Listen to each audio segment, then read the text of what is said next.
6월 25일 수요일 예배를 우리 하나님 앞으로 드려드리겠습니다.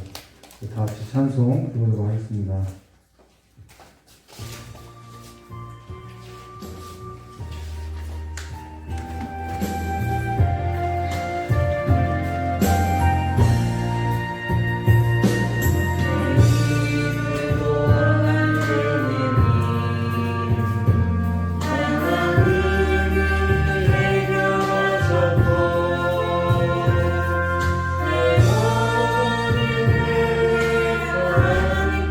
내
우리가 계시록의 그 7교회에 말씀하신 그 성령께서 말씀하신 그 음성에 귀 기울일 때 정말 살았다는 것이 무엇인지, 정말 부유한 것이 무엇인지 우리가 한번 생각해 보아야겠지. 살았다고 하나 죽은 것이고, 죽었다고 하지만 그가 살아난 자이고, 그가 부유하다고 했는데 그가 가난한 자고 헐벗은 자이고, 그가 가난한 자인데 그가 부유하고 그가 가진 자라고 하시는 그 성령의 음성을 우리가 이 예배 가운데 들어야 한다는 것입니다. 우리는 죽었던 자였고, 우리는 부유하다고 했으나 우리는 가난한 자였고, 우리는 살았다고 했으나 우리는 죽었던 자였던 것을 이 시간에 다시 한번 깨닫고, 이제는 정말 살아계신 하나님의 그 오른손에 붙들려서 살아가는 삶이 되게 해달라고, 하나님의 부유하심이 내 삶 가운데 강물처럼 흘러넘치게 해달라고 이 시간에 기도하도록 하겠습니다. 참 좋으신 하나님 아버지, 우리 귀한 성도님들 하나님으로 말미암아 부유한 자가 되게 하여 주시옵고, 하나님으로 말미암아 살아난 자들이 되게 하여 주셔서 이제는 하나님 아버지의 것으로서 하나님 아버지의 믿음을 갖고 나가는 자들이 될 수 있도록 이렇게 역사하여 주시옵고, 우리가 살았다고 하나 실상 죽은 자로서 살아간 것이 아니라 이제는 우리가 하나님으로 말미암아 다시 살아난 자들로서 하나님의 그 강함으로 인해서 살아가는 아버지와 귀한 삶으로서 일어설 수 있도록 복을 내려주시옵고, 우리의 약한 모습을 아닌 하나님의 강하신 손에 붙들려서 살아가는 삶이 될 수 있도록 주여 역사해 주시옵고, 이 예배 가운데 주님의 전능자의 손에 붙들려서 죽었던 영혼들이 일어나게 하여 주시옵고, 죽었던 삶이 다시 한번 회복되는 것을 보게 하여 주시옵고, 이제는 주로 말미암아 기뻐하고 즐거워하는 삶이 우리의 삶 가운데 가득 넘치는 삶으로서 내가 비록 가난한 자일지언정 하나님으로 말미암아 부유한 자로서 살아가는 참된 삶의 기쁨과 즐거움이 가득 넘치는 삶이 될 수 있도록 주님께 더 복을 내려주시길 간절히 원하오며 여호와 예수님의 이름으로 축복하며 기도드리옵나이다. 좋으신 하나님 아버지, 오늘 예배에 나온 우리 귀한 성도님들의 모든 삶을 하나님 아들의 그 믿음 안에서 다시 회복시켜 주시고, 다시 일으켜 주시고, 다시 하나님의 부유하심으로써 하나님으로 말미암아 기뻐하고 즐거워하는 삶이 모든 삶 가운데 가득 넘치는 부유한 자로서 일어서고 살아있는 생명 있는 삶으로서 날마다 하나님을 보고 나가는 거룩한 백성이 될 수 있도록 복을 내려주시길 간절히 원하오며 귀하신 예수님의 이름으로 축복하며 기도드리옵나이다. 우리 같이 사도신경 하심으로 신앙고백 하도록 하겠습니다. 전능하사 천지를 만드신 하나님 아버지를 내가 믿사오며 그 외아들 우리 주 예수 그리스도를 믿사오니 이는 성령으로 잉태하사 동정녀 마리에서 나시고 본디오 빌라도에게 고난을 받으사 십자가에 못 박혀 주시고 장사한 지 살만에 죽은 자 가운데서 다시 살아나시며 하늘에 오르사 전능하신 하나님 우편에 앉아 계시다가 저리로서 산자와 중자를 심판하러 오시리라. 성령을 믿사오며 거룩한 공예와 성도와 서로 통하는 것과 죄를 사하시는 것과 공자에 사는 것과 영원히 사는 것을 믿사옵나이다. 아멘. 우리 찬송 한 장 부르도록 하겠습니다. 찬송 한 장 부르시며 하나님 말씀 들어가겠습니다.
힘들에서 걸을 때 그때가 하나님의 때 내 힘으로 안 될 때 빈손으로 걸을 때 내가 고백해 여호와이네 주가 일하시네 주가 일하시네 주께 맡기지 않는 자에게 주가 일하시네 주가 일하시네 신뢰하며 보는 자에게 우리 모인 이곳에 주님 함께 계시네 누리네 아우들네 작은 것만을 보니 내 모든 걸 드리네 내가 고백해 여호와이네 주가 일하시네 주가 일하시네 주께 맡기지 않는 자에게 주가 일하시네 주가 일하시네 신뢰하며 보는 자에게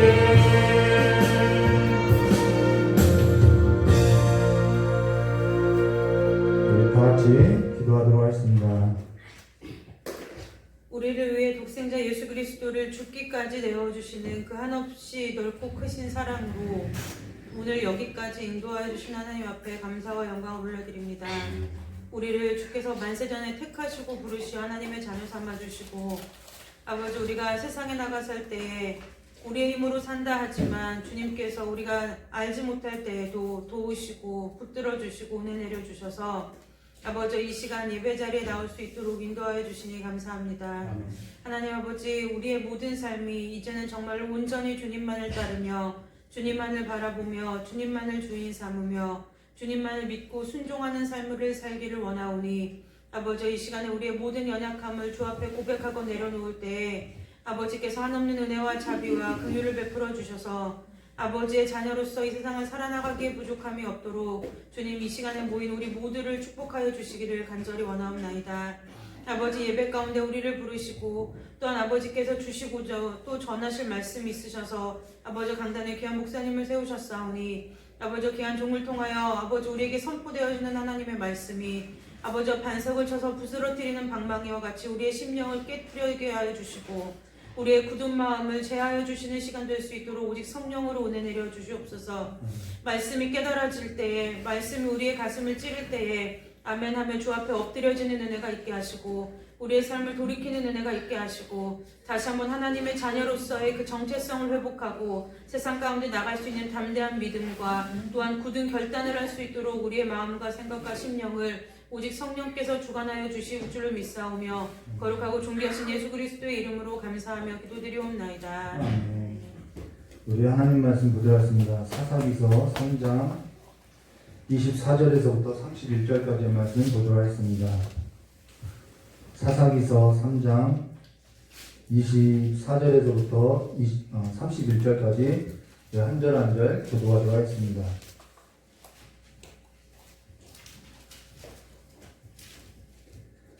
제가 먼저 기도하도록 하겠습니다. 예후시 나간 후에 왕의 신하들이 들어와서 다락문들을 잠궈짐을 보고 이르되 왕이 분명히 서늘한 방에서 그의 발을 가리우신다 하고 그들이 오래 기다려도 왕이 다락문들을 열지 아니한지라 열쇠를 가지고 열어본즉 그들의 군주가 이미 땅에 엎드러져 죽었더라. 그들이 기다리는 동안에 예후시 피하여 돌 뜨는 곳을 지나 스이라로 도망하니라. 그가 이르러 에브라임 산지에서 나팔을 불매 이스라엘 자손이 산지에서 그를 따라 내려오니 에훗이 앞서가며 그들에게 이르되 나를 따르라. 여호와께서 너희의 원수들을 모압에 너희 손에 넘겨주셨느니라 하매 무리가 에훗을 따라 내려가 모압 맞은편 요단강 나루에 장악하여 한 사람도 건너지 못하게 하였고 그의 모압 사람 양반 감사하여 모두 용사라. 한 사람도 도망하지 못하였더라. 그날에 모압이 이스라엘 수하에 굴복하며 그 땅이 80년 동안 평온하였더라. 함께 하겠습니다. 에호스의 부모는 아나세 아들 삼갈이 있어 소문은 바뀌려 블레셋 사람 600명을 죽였고 그로 이스라엘을 구원하였더라. 아멘.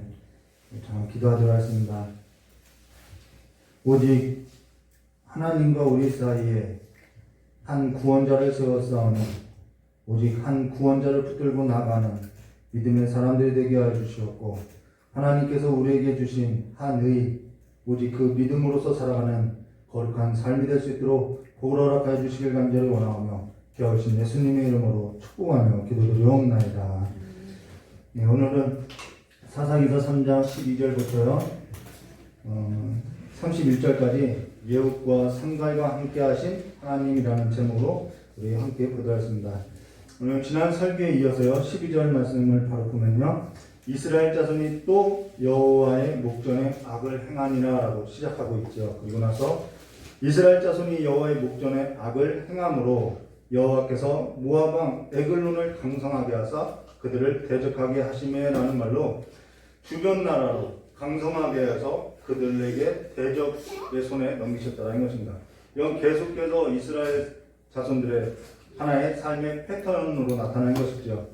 근데 여기에 모압 왕 에글론이라는 뜻은 소라는, 송아지라는 뜻이고 둥글다라는 뜻도 있다는 것입니다. 그로 인해서 17절에 이렇게 말씀하죠. 곡물을 모압 왕 에글론에게 바쳤는데 에글론은 매우 비둔한 자였더라라는 것으로서 약간 풍자한 이미지로서 좀 그와 유사한 이미지로서 보여주고 있다는 것입니다. 그리고 이들이 섬겼던 신도 바로 소의 형상을 하고 있다는 것이죠. 자, 그럼 다시요 13절로 와서 보면요, 에글론이 암몬과 아말렉 자손을 모아가지고 와서 이스라엘을 쳐서 종려나무 성읍을 점령한지라 라고 하는 것은 전에도 언급했듯이 종려나무 성읍이라는 것은 대추야자나무 성읍이라는 뜻이고 바로 여리고 성읍을 말한다는 것입니다. 근데 이곳은 척박한 땅에 높이 솟은 땅으로서 견고함을 자랑하고 있고 이곳은 기후가 매우 좋아서 헤롯은 신약에 있는 그 헤롯 대왕은 헤롯은 여기에 겨울궁을 만들어서 기후가 좋았기 때문에 겨울을 지냈다라고 이야기하고 있는 것입니다. 자, 그러면은 그렇게 견고한 성이고 기후가 좋다고 하면은 그러한 장소는 누구나 탐하게 되어 있다는 것이죠. 그래서 이곳은 침략자들이 많았다는 것입니다. 근데 거기에 에글론이 있었던 것으로 그 침략자 중에 한 사람이 누구냐면 바로 이 모압 왕 에글론이었던 것으로 그가 암몬과 아말렉 자손을 모아서 종려나무 성읍을 점령하고 어떻게 지내냐면 왕처럼 지냈다는 것입니다. 그로 인해서 14절에 이렇게 말씀하고 있죠. 이 이스라엘 자손이 모압 왕 에글론을 18해 동안 어떻게 했다고요? 섬겼더라 라는 말로써 사실상 에글론의 노예가 되어서 에글론 왕을 섬기고 있었다는 것입니다. 그로 인해서 15절 말씀 보시면 이렇게 말씀하죠. 이스라엘 자손이 여호와께 부르짖음에 늘 이래요. 악을 행하면은 하나님께서는 그들을 대적의 손에 넘기시고 대적의 손에 넘기면은 이들은 괴로워서 하나님께 부르짖고 하나님은 그들을 구원하시기 위해서 한 구원자를 세워서 그들을 건지시고 그들에게 어느 정도 평안해지면은 또 잠시 쉴만하면은 그들은 또 여호와 앞에 악을 행하고 이 고리가 끊어지지 않고 있다는 것이죠. 그러면서 15절 말씀 보시면은 이스라엘 자손이 여호와께 부르짖음에 여호와께서 그들을 위하여 한 구원자를 세웠으니 그는 곧 베냐민 사람 게라의 아들 왼손잡이 예후이라. 이스라엘 자손이 그를 통하여 모압 왕 에글론에게 공물을 바칠 때라고 한 것으로서 사실상 이들의 삶은 계속해서 반복하고 있는 것으로서 왜 이들의 삶은 이러한 삶의 패턴을 끊어내지 못하느냐? 그것은 딱 한 가지 이유에 있다는 것입니다. 바로 뭐냐면 여호와의 명령을 잊어버리고 여호와의 목전 앞에서 악을 행하였다는 것이죠. 자, 그러면은 하나님께서는 그들에게 주변 나라를 강성하게 하셔서 주변 나라의 손에 넘기시고 그로 인해서 그들에게 다시 하나님께 부르짖으면은 여호와 하나님께서는 그들을 위해서 한 구원자를 세우사 그들로 하여금 여호와를 명령을 따르는지 무엇을 그들에게 시험하게 하신다는 것으로서 무엇을 증명해 보이겠다라고 말하고 있다는 것입니다. 이 말은 그들이 여호와의 명령을 따랐느냐 안 따랐느냐 그것을 말하는 것이 아니라 그것으로 인해서 뭘 알게 할 것이냐면은 정말 이들의 삶의 그 반복되는 패턴으로 인해서 뭘 하겠다는 거 답이 없는 인생이다라는 것을 알게 한다는 것이죠. 하나님께서 한 구원자를 세웠다는 것은 무슨 말이냐면은 너희 가운데는 뭐가 없다라는 거요? 답이 없다라는 것을 보여주고 있다는 것입니다. 그것을 알게 하시기 위해서 시험하셨다라는 것입니다. 근데 사람은 그것을 몰라요. 정말 사람은 내 자신에게 답이 없다라는 것을 잘 모르고 살아간다는 것입니다. 사람이 여호와의 명령을 잊고 사는 삶을 보면요, 특별한 것들이 아닌데도 특별한 것들이 아닌 그 특별한 것도 아닌 것들로 인해서 죄를 범하고 있다는 거예요. 사람이 좋아하는 것이 사실상 거기서 다 거긴 것으로서 특별한 것들이 아니더라는 것이죠. 죄를 범하는 것도 보아도 다 거기서 거긴 것으로서 사람이 다양하게 죄를 짓지도 못하고 늘 넘어진 게 또 넘어지고 또 넘어지고 늘 그렇게 반복해서 살아가고 있다는 것이죠. 그래서 베드로전서 2장 20절과 22절은 이렇게 말씀하죠. 만일 그들이 우리 주 대신 구주 예수 그리스도를 알므로 세상의 더러움을 피한 후에 다시 그 중에 얽매이고 지면 그 나중 형편이 처음보다 더 심하리니 의의 도를 안 후에 받은 거룩한 명령을 저버리는 것보다 알지 못하는 것이 도리어 그들에게 나으니라. 여기서 거룩한 명령을 저버리는 것보다 알지 못하는 것이 도리어 그들에게 나았다라고 말하고 있죠. 그리고 나서 참된 속담에 이르기를 개가 그 통한 것에 돌아가고 돼지가 씻었다가 더러운 구덩이에 도로 누웠다는 말이 그들에게 응하였다라는 말로서 이 삶에 있어서 끊어내지 못하고 있다는 것이죠. 특별한 것도 아닌데 늘 사람들은 거기에 넘어지고요. 사람은 정말 사람이 좋아하는 것은 사실상 거기서 다 거기인데 죄를 범하는 것도 다양하지도 못하고 다 거기서 거기인데 늘 그 넘어진 곳에 넘어지고 반복하고 넘어진다는 것입니다. 그러면서 하나님께서는 한 구원자를 세우시지 아니하시면요, 인생에 있어서는 답을 찾지 못하고 죄의 노예가 되어서 살아갈 수밖에 없는 삶으로서 사망 가운데로 그냥 끌려가게 되어 있다는 것이죠. 그래서 하나님께서 시험하신다는 것은 딱 한 가지예요. 우리 자신이 어떠한 자인지 정말 빵점짜리 생이라는 것을 보여주고, 그로 인해서 또 한 가지는 그러기 때문에 우리에게 누가 필요하다는 거예요? 한 구원자가 필요하다는 사실을 깨닫게 한다는 것입니다. 그로 인해서 하나님은 한 구원자를 세우신 것으로서 그가 오늘 성경에는 베냐민 사람 게라의 아들 왼손잡이 예후시라고 한 것으로서, 사실 베냐민이라고 한 뜻은 어떠한 뜻이냐면요, 오른손의 아들이라는 뜻이라는 거예요. 근데 그 오른손의 아들이라는 뜻을 가진 그 베냐민 사람이 지금 어떠한 사람이냐면 왼손잡이라고 이야기하고 있는 것입니다.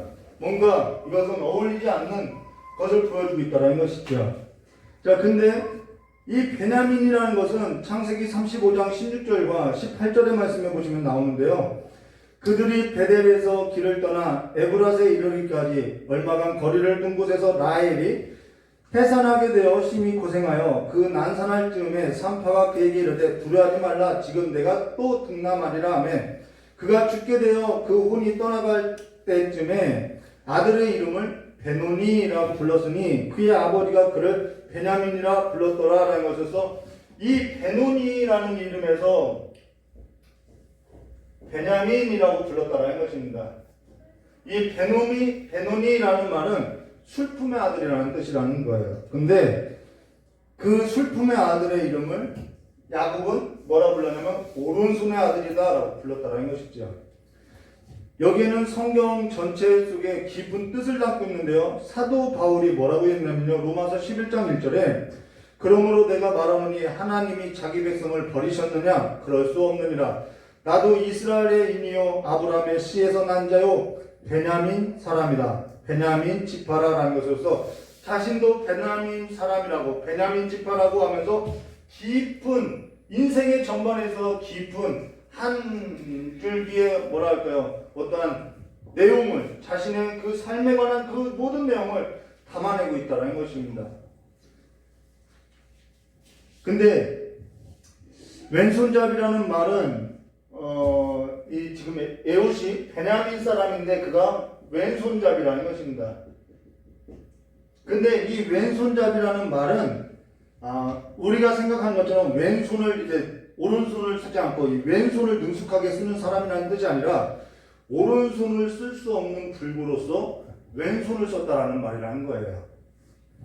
성경에서 오른손이라는 말은 이 왼손 이들에게 있어서 이 오른쪽은 굉장히 중요한 의미를 갖고 있다는 것이죠. 성경에서 오른쪽과 왼편은 굉장히 중요한 의미를 갖고 있다는 거예요. 그래서 시편 16편 11절에도 주께서 생명의 길을 내게 보이시리니 주의 앞에는 기쁨이 충만하고 주의 우편에는 영원한 즐거움이 있나이다 라는 것에서 이 오른쪽은 생명이 있고 기쁨이 있고 즐거움이 있으며 왜 거기에는 기쁨이 있고 생명이 있고 즐거움이 있느냐? 거기에는 뭐냐면 하나님의 강인한 손을, 하나님의 강함과 하나님의 그 전쟁의 승리가 보장되어 있기 때문에 거기에는 승리가 있고 강함이 있기 때문에 생명이 있고 즐거움이 있고 기쁨이 있다라고 말하고 있다는 것입니다. 근데 그가 오른손이 아닌 왼손잡이라고 하는 것은 오른손을 쓰지 못하는 것으로 이 오른손이 묶여 있다는 거예요. 지금 딱 이스라엘의 상황이 모압에게 묶여서 오른손을 쓰지 못하고 있는 상황과 같다는 것입니다. 지금 우리의 삶에 있어서 오른손이 묶여서 자연스럽지 못하고 이 모압과 같은 올무에 묶여서 죄의 노예가 되어서 삶을 끊어내지 못하고 사막 가운데 갇혀서 생명의 불씨도 꺼져가고 기쁨도 사라지고 즐거움마저도 끊어진 삶으로서 아무런 소망이 없이 살아가는 삶이 있다라는 것입니다. 그로 인해서 손이 마른 자와 같이 마음에 병을 얻고 애굽의 노예가 되었던 이스라엘 자손과 같이 지금도 모압왕 에글론과 암몬과 아말렉의 노예가 되어서 살아가는 슬픈 아들의 역사가 있음을 말해주고 있다는 거예요. 그것이 바로 베냐민 사람이라고 한 사도 바울은 자신의 인생 가운데서 이것을 깊이 경험했다는 것을 말해주고 있다는 것입니다. 그게 뭐냐면은 근데 거기에서 또 하나가 뭐냐면은 근데요 하나님께서도 이렇게 왼손잡이 볼품없는 그 왼손잡이와 같은 오른손을 쓸 수 없는 그러한 모습으로 오셨던 것으로서 하나님께서도 보리떡과 같은 모습으로 이 땅에 오신 것으로서 하나님께서는 오른손이 묶여 오른손을 쓸 수 없는 왼손잡이들을 어떻게 한다는 것 쓰실 것을 말해주고 있다는 것입니다. 이것이 바로 우리에게 있어서 뭐냐면 소망이라고 말하고 있다는 것이죠. 이 역사 가운데도 소망이 있음을 말해주고 있다는 거예요. 예수 그리스도도 보리떡과 같은 모습으로 흠모할 것이 없는 사람으로서 주목받지 못하는 인생으로서 이 땅에 오셨던 것은 하나님께서 친히 오른손의 아들로서 하나님 우편에 앉아 계신 분으로서 오른손을 쓸 수 없는 그 사람들의 인생을 구원하시기 위해서 우리 가운데 오셨음을 말해줬다는 것입니다. 결국 이 일을 누가 하셨느냐 하면은 하나님께서 일하신 것으로서 하나님의 구원의 역사에 있어서 소망을 우리에게 보여주고 있다는 것이죠.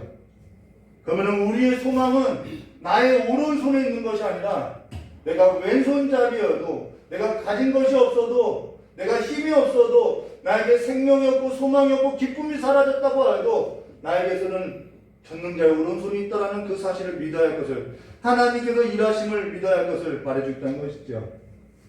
그래서 우리의 약함이 드러나는 것은 우리의 실상이 드러나는 것은 우리에게 무엇을 보게 하기 위함이냐면 한 구원자를 보게 하기 위함이라는 것입니다.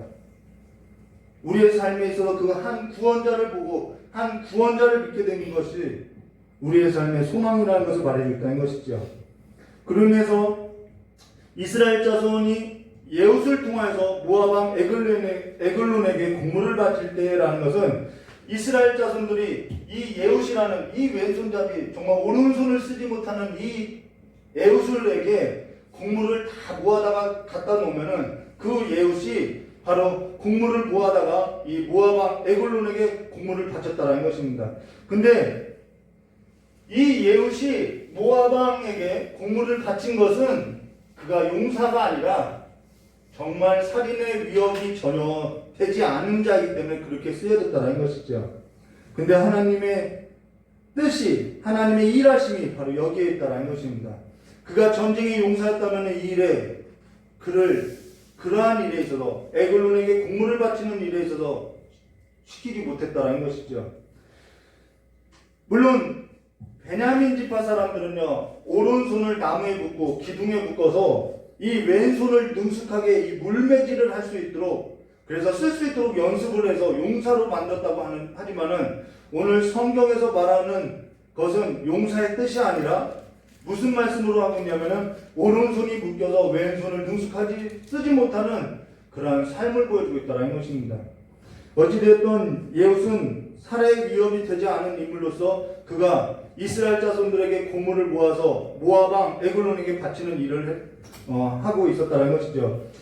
자, 근데요, 16절 말씀 보시면 이렇게 말씀하죠. 예훗이 길이가 한 규빗 되는 좌우의 날선 검을 만들어 그의 오른쪽 허벅지 옷 속에 차고, 17절에요. 곡물을 모압 왕 에글론에게 바쳤는데 에글론은 매우 비둔한 자였더라 라고 한 것으로서, 여기서 조금 생각해 볼 것이 뭐냐면요, 지금 성경이 좀 그림과 같은 언어로서 말을 하고 있는데 어떠한 그림이냐면요, 모압 왕 에글론은 화려한 옷을 입고요, 왕처럼 앉아서 화려한 장식품을 갖고 좋은 것들을 즐기면서 비둔한 모습으로 이렇게 앉아있다라는 거예요. 근데 그리고 주변에는 그를 지키는 군사들이 있었고요, 그리고 곡물을 바치는 사람들이 있었고요, 그리고 바치는 그 곡물을 세많은 사람들이 있었고 그 곡물을 또 창고로 나누는 사람들로서 분주한 가운데 있다는 것이죠. 근데 모압 왕 에글론 눈에 좋아 보이는데 에훗은 오른손을 쓸 수 없는 자로서 그의 오른쪽 허벅지에 좌우 날성 검을 차고 아무도 주목받지 않는 모습으로 곡물을 바치고 있다는 것이죠.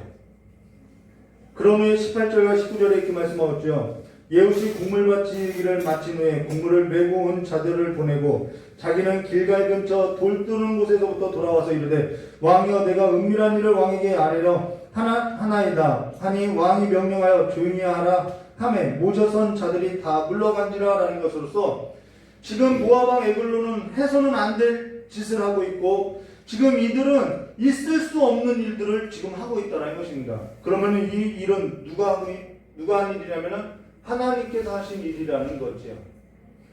지금 그들의 눈과 귀는 누가 가렸느냐 하면 하나님이 가려졌다는 것입니다. 근데 그들의 눈과 귀가 무엇으로서 가려져서 즐거워하고 있느냐? 자기 눈앞에 보이는 그 왕과 같은 삶으로 인해서 가려져 있다는 것이죠. 그로 인해서 그가 해서는 안 될 일을 하고 있고, 그가 그들의 눈과 귀를 하나님께서 가려서서 그들의 삶을 지금 죽음으로 이끌고 있음을 말해줄 때는 것입니다. 그게 뭐냐면요, 아무리 오른손이 쓸 수 없는 사람이라도 그는 모압 왕 에글론의 적대국에 있는 사람으로서 혼자 두면 안 된다라는 것입니다. 근데 지금 단 둘이만 있고 있다라는 거예요. 모든 사람을 다 물러가게 했다라는 거죠. 모압 왕 에글론의 궁궐의 아래에서 사는 충신이라고 해도 모든 사람을 물러가게 하는 법은 없다라는 것입니다. 근데 그가 지금 적대국에 오른손을 쓰지 못하는 사람이라고 해도 그를 단둘이 지금 이렇게 상황으로 몰아갔다는 것은 이 일을 누가 하신 일이냐면 하나님께 하셨고, 이 일에 있어서 철저히 하나님께서 눈을 가리려 놨다는 것입니다.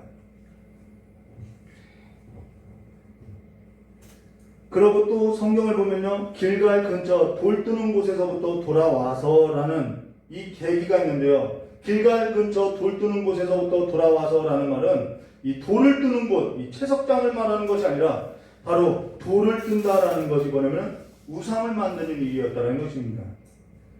길갈은 이들에게 있어서 신앙 공동체로서 굉장히 신앙의 중심이 되는 곳인데 이미 그곳이 무엇이 되었냐면 우상을 만들기 위한 돌 뜨는 장소가 되었다는 거예요. 모압의 금오소 신을 만들기 위해 돌 뜨는 곳이 길갈 근처에 있었다는 것이죠. 그곳이 모압의 금오소 신을 섬기는 제단이 있었던 것으로서 길갈이 어떠한 곳인지 우리가 생각해 봐야 한다는 것이죠. 근데 그곳에서 모압의 금오소 신은 어떤 신이냐? 자식을 불 가운데로 태워서 죽이는, 불 가운데로 지나게 하는, 그래서 자식을 불 가운데 태워서 제물로 받는 신이 누구냐면 모압 신 그무스라는 것입니다. 참 아이러니하죠. 근데 지금 그 신을 신에게 묶여도 그 에글론 왕에게 묶여서 자식들은 굶어 죽게 되어 있고 그들의 삶은 아무것도 할 수 없는 자로서 오른손이 묶인 삶으로서 살아가고 있다는 것입니다. 우리 출애굽기 4장 1절부터 출애굽기 12장 51절까지의 말씀에 보면은 모세하고 누구하고 대답하면 애굽왕 바로하고 대결을 한다는 것이죠. 그리고 하나님은 이 애굽의 바로와 애굽의 신들을 어떻게 하면 심판하셨다는 것입니다. 근데 그 심판의 이유가 뭐냐면은 모세를 통해서 보였던 것으로서 뭐냐면은 내 백성을 어떻게 하라고? 나를 예배하게 하라고 했다는 것이죠. 하나님을 예배하라고 했다는 것입니다. 그러면서 이들이 섬겼던 신에 있어서는 다 이 우상들은 다 거짓이라고 이들의 신들을 심판했다라는 거예요. 지금 예배 중에 이 예배라는 것은 뭐냐면요, 내 안에 있는 우상이 무너지는 일로서 하나님께로 돌아가서 하나님을 예배하는 것이 예배라는 거예요. 그런 역사가 예배 가운데 일어나는 것으로서 사실 예배 가운데 우상이 버려져야 하고요, 예배 가운데 하나님께로 돌아가는 삶의 역사가 있어야 한다는 것입니다. 이게 진정한 예배라는 거예요. 이 삶의 예배가 있어야 할 것을 말해주고 있다는 것이죠.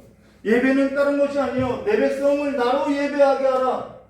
그렇기 때문에 애굽과 애굽의 신들을 심판하셨던 것으로서 하나님을 예배하게 하기 위함이라는 것입니다. 그런데 우리는 이 바로와 이 모세의 싸움에 보면은 무엇을 하냐면은 이 바로가 계속해서 타협점을 놓고 있다는 것이죠. 근데 우리의 삶에서도 무엇을 찾고 있냐면 타협점을 찾고 있다는 거예요. 여러분, 예배는요, 이 모든 것을 버리고 이 굴레의 삶을 끊어내고 하나님께로 돌아가는 것이 예배라는 것입니다. 자, 그러고 나서요, 20절과 23절 말씀 보시면 이렇게 말씀하죠. 예후시 그들에게 들어가니 왕은 서늘한 다락방에 홀로 앉아있는 중이라. 예후시 이르되 내가 하나님의 명령을 받들어 왕에게 아랠 일이 있나이다 하며 왕이 그의 좌석에서 일어나니 예후시 왼손을 뻗쳐 그의 오른손 허벅지 위에 칼을 빼어 왕의 몸을 찌르니 칼자루도 나를 따라 들어가서 그 끝이 등 뒤까지 나가고 그가 칼을 그 몸에서 빼내지 아니하므로 기름이 칼날에 엉겼더라. 좀 끔찍한 일이죠. 예후시 현관에 나와서 다락문들을 뒤에서 닫고 잠그니라라는 것으로서 왼손을 뻗어서 오른쪽 허벅지에서 칼을 빼어서 그의 몸통을 찔렀더니 칼이 얼마나 날이 섰는지 칼자루까지도 따라서 등을 뚫고 나왔다라고 말하고 있다는 것입니다. 이것이 에글론의 생애가 마치는 모습이지요. 근데 더 이상한 것이 뭐냐면요, 그 다음 절인데요, 24절과 25절의 말씀에 이런 말씀이 있어요. 예후시 나간 후에 왕의 신하들이 들어와서 다락문을 잠겼음을 보고 이르되 왕이 분명히 서늘한 방에서 그의 발을 가리우신다 하고, 여기서 그의 발을 가리우신다는 것은 용변을 본다는 거예요. 그의 발을 가리우신다 하고 그들이 오래 기다려도 왕이 다락문에 들어온 다락문들을 열지 아니하는지라. 열쇠를 가지고 열어본즉 그들의 군주가 이미 땅에 엎드려 죽었더라라는 것으로서 왕의 신하들이 어쩌면 이렇게 모를 수 있냐는 거예요. 그리고 어떻게 왕의 신하들이 이렇게 헛다리를 짚고 있냐는 거죠. 지금 무엇을 말하냐면요, 지금 이것이 하나님께서 일하시는 일이라는 것입니다. 지금 이 일이 베냐민 사람 예후시 대단하다, 와, 이 말을 하는 것이 아니라 지금 하나님께서 무엇을 하고 있는지를 보여주고 있다는 거예요. 하나님께서는 지금 예후시라는 한 구원자를 세워서 그 한 구원자로 말미암아 이스라엘 자손을 공경에서 건지시고 구원하신 것으로서 하나님께서는 철저히 하나님의 일을 행하시기 위해서 그들의 삶을 가리우고 있음을 말해줬다는 것입니다. 지금도 하나님은요, 오른손을 쓸 수 없다고 하는 자들을 택하여 부르시고 그 오른손으로 연약하다고 하는 왼손을 붙들어 주시는 것으로서 그와 함께 하시고 그를 돕고 있는 것으로서 비록 오른손을 쓸 수 없고 생명의 불씨도 꺼져가고 기쁨도 사라져가고 즐거운 마디도 끊어진 삶에 있어서도 하나님 우편하신 한 구원자 진정한 오른손의 아들로서 우리를 일으켜 주시고 있음을 말해줬다는 것입니다. 지금도 하나님은 일하시고 있고 앞이 캄캄하고 어둡기만 한 이 역사 가운데서도 구원의 역사를 이루시고 있는 것으로서 보여주고 있다는 것이죠. 그로 인해서 26절과요 30절의 말씀에 보시면 이렇게 말씀하죠. 그들이 기다리는 동안에 예후스를 피하여 돌 뜨는 곳을 지나 스리아로 도망하리라. 그가 이르되 에브라임 산지에서 나팔을 불매 이스라엘 자손이 이 산지에서 그를 따라 내려오니 예후시 앞서가며 그들에게 이르되 나를 따르라. 여호와께서 너희 원수들 모압을 너희 손에 넘겨주셨느니라 하며 무리가 예후스를 따라 내려가 모압 맞은편 요단강 나루를 장악하고 한 사람도 건너지 못하게 하고 그때 모압 사람 약 10,000명을 죽였으니 모두 장사요 모두 용사라.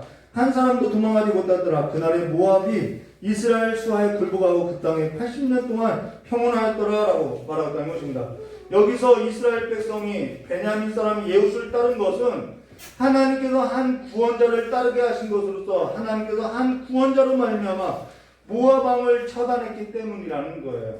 그로 인해서 그로 말미암아 거기서부터 구원을 얻게 된 이스라엘 백성들이 그 한 구원자를 따라서 10,000명을 죽였음을 말해줬다는 것입니다. 이것이 하나님의 구원의 역사인 것이죠. 지금도 하나님께서는 일하시는 방식이요 예나 지금이나 동일하다는 것입니다. 지금도 하나님께서 일하시는 방식은 성경에서도 말씀하신 바와 같이 고린도전서 1장 24절과 31절로 말씀하고 있는 바와 같이 오직 부르심을 받은 자들에게는 유대인이나 헬라인이나 그리스도는 하나님의 능력이요 하나님의 지혜라는 말에서 한 구원자를 말하고 있다는 것이죠. 하나님의 어리석음이 사람보다 지혜롭고 하나님의 약하심이 사람보다 강하니라 라고 말한 것으로서 우리의 연약함을 들어 사용하시고 있는 것으로서 우리 안에 하나님께서 세우신 그 한 구원자를 믿는 믿음 안에서 그 믿음을 주사 한 구원자의 믿음 안에서 우리를 다시 살리시고 일으켜 주시고 있음을 말해줬다는 것입니다. 그로 인해서 뭐라고 이야기하죠? 그로 인하여 형제들아 너희를 부르심을 보라. 육체를 따라 지혜 있는 자가 많지 아니하며 능한 자가 많지 아니하며 이게 왼손잡이라는 거예요. 문벌 좋은 자가 많지 아니하더라. 그러나 하나님께서 세상에 미련한 것들을 세상에서는 미련해 보이죠. 미련한 것들을 택하사 지혜 있는 자들을 부끄럽게 하려 하시고 세상에 약한 것들을 택하여 강한 것들을 부끄럽게 하려 하시며 하나님께서는 세상에 천한 것들과 멸시받는 것들과 없는 것들을 택하사 있는 것들을 폐하려 하시나니 이는 아무 일체도 하나님 앞에 자랑하지 못하게 하려 하심이라라는 것으로서 내 오른손이 아니라 전능자의 오른손에 붙들려야 할 것을 말해줬다는 것입니다. 내가 약해져야만 내가 내 실상을 알아야만 우리는 그 전능자를 보게 된다는 거예요. 전능하신 하나님의 우편하신 그 전능자의 오른손의 아들이 누구이냐? 전능하신 하나님이 세우신 한 구원자가 누구이냐? 이 사사 12명은요 그 한 구원자를 나타내는데 부족함이 없다라는 거예요. 우리가 성경을 맞아볼까요?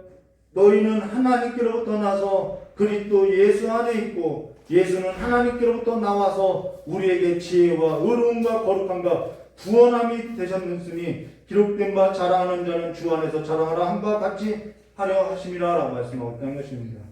근데 이 일에 있어서 오늘 뭐라고 하냐면요 우리가 더 성경을 좀 더 보면요 31절의 말씀이죠.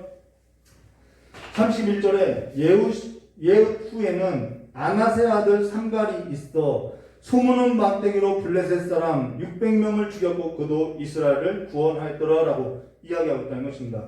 근데 사실 예후에는 아나세 아들 삼갈이 있어 그가 소문은 막대기로 블레셋 사람 600명을 죽였더라 라는 그리고 그가 이스라엘을 구원하였더라 라는 것이 없었다면요 저는 사실상 너무 아쉬울 것 같아요. 성경이 완성되지 않았을 것 같아요. 오늘 31절 말씀 이 한 구절이 성경을 완성시켰고 구원을 완성시켰다고 본다는 것입니다. 여기에 예후 후에는 아나세 아들 삼갈이 있어라고 성경이 말하고 있는데요. 이 말이 얼마나 풍성하냐 하면요. 이 말이 없으면요. 정말 너무나도 부족할 거라는 것이죠. 그게 왜 그러냐면요. 하나님은 성경을 통해서 이 31절을 통해서 더 풍성한 말을 우리에게 들려주고 있는데요. 그게 뭐냐면은 예후 후에는 아나세 아들 삼갈이 있어. 이 말은 뭔가 더 풍성한 이야기를 이 예후 후에 아나세 아들 삼갈을 통해서 말하고자 하고 있다는 거였죠. 그게 뭐냐면요. 여기서 아낫의 아들이라고 할 때 이 아낫은 아스다롯이라는 말로써 이 아스다롯은 우리가 많이 들었죠. 이 아낫의 아들 삼갈이라는 뜻은 아스다롯의 아들 삼갈이라는 것으로서 이 아스다롯은 다산의 신을 말하고 있다는 것입니다. 아낫은 가나안의 다산의 여신으로서 아스라숫을 말하고 있다는 거예요. 그리고 삼갈이라는 이름은 이스라엘식 이름이 아니라는 거죠.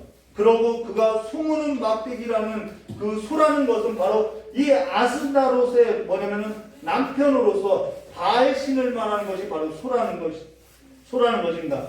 가나안의 신의 형상이 뭐냐면은 바로 이 바알 신의 이 형상이 소라는 거죠. 그러면은 여기서 아낫의 아들 삼갈이라는 뜻은 무슨 말이냐면요. 바알과 아스라도 사이에서 난 아들이라는 뜻이라는 거예요. 그가 근데 지금 소문은 막대기로 블레셋 사람들이 섬겼던 바알과 아스라도 신을 섬겼던 이 블레셋 사람들을 600명을 죽여서 그가 이스라엘 사람들을 구원하고 있다라고 말하고 있는 것이죠. 이것이 바로 구원의 역사라는 거예요. 하나님은 지금도 이와 같이 일하시고 있다는 것이죠. 풍요와 다산의 신인 바알과 아스라도를 말하는데 근데 그가 거기로부터 이스라엘을 건지고 구원하고 있음을 말해줬다는 것입니다. 지금 무엇을 말하고자 하냐면요. 하나님은 오른손의 아들이라고 했던 하나님은 오른손을 쓸 수 없고 생명의 불씨도 없고 그 다음 기쁨도 사라지고 즐거움마저도 끊어진 왼손잡이를 실력도 없고 능력도 없고 문벌도 좋지 않고 학력도 좋지 않고 환경이나 상황에 따라서 주목받지도 못하는 사람을 들어서서 쓰지만은 또한 혈통으로나 주류에 속하지 못한 잡족으로서 낙이 찍힌 이방인들도 쓸 수 있음을 말해줬다는 것입니다. 이것이 하나님의 구원이라는 거예요. 누구로 말미암아요? 한 구원자로 말미암아 이룬다는 것이죠. 근데 우리의 삶이 이제는 이 계속 반복되는 굴레에서 고리를 끊고 그 한 구원자를 봐야 한다는 것입니다. 출애굽기 12장 37절과 38절의 말씀을 보시면 이런 말씀 있죠. 이스라엘 자손이 라암셋에서 애굽에서 나올 때를 말하죠. 라암셋에서 떠나서 숫곳에 이르니 유아외에 보행하는 장정이 60만 가량이라. 수많은 잡족과 양과 소와 심이 많은 가축이 그들과 함께 있었으며 그들이 애굽에서부터 가지고 나온 발교되지 못한 반죽으로 무교병을 부었으니 이는 그들이 애굽에서 쫓겨남으로 직시할 수 없었습니다. 아무 양식도 준비하지 못하였더라 라는 말로서 여기서 수많은 잡족과 양과 소와 심이 많은 가축이 그들과 함께 있어 라는 말로서 이 아낫의 아들 삼갈은 그 수에도 들지 못했던 그런 잡족이었음을 말해줬다는 것입니다. 근데 그가 하나님께부터 한 구원자로부터 쓰임을 받고 있다는 거예요.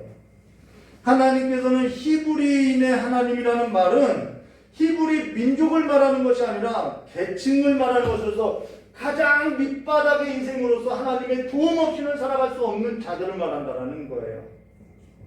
민족을 말하는 것이 아니라는 거죠. 가장 밑바닥의 하나님으로서 하나님은 그들을 부르사 하나님은 일하시고 있음을 보여주고 있다는 것입니다. 내가 몇 년째 믿고 내가 몇 대를 믿고 내가 어느 지파에 속하고 내가 어느 민족이라고 그것이 아니라 우리가 지금 한 구원자를 기억하고 있느냐라는 것을 말해줬다는 거예요.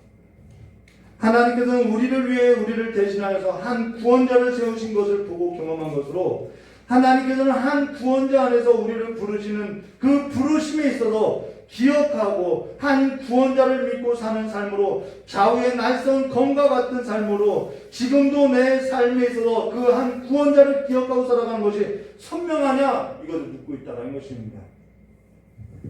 저의 인생에 있어서도요, 베노니라는 삶이 있었던 것으로서 술품의 아들이라고 했던 그 삶이 있었던 것에서 오른손이 아니라 오른손이라고 했던 그 손을 쓸 수 없을 정도로 오른손이 묶였던 삶으로 지금 이스라엘이 모압과 암몬과 아말렉에게 묶여서 아무것도 하지 못하고 살아가는 삶과 같이 생명의 불씨도 꺼지고 기쁨도 사라지고 즐거움마저도 끊어졌던 삶이 있었다는 것입니다.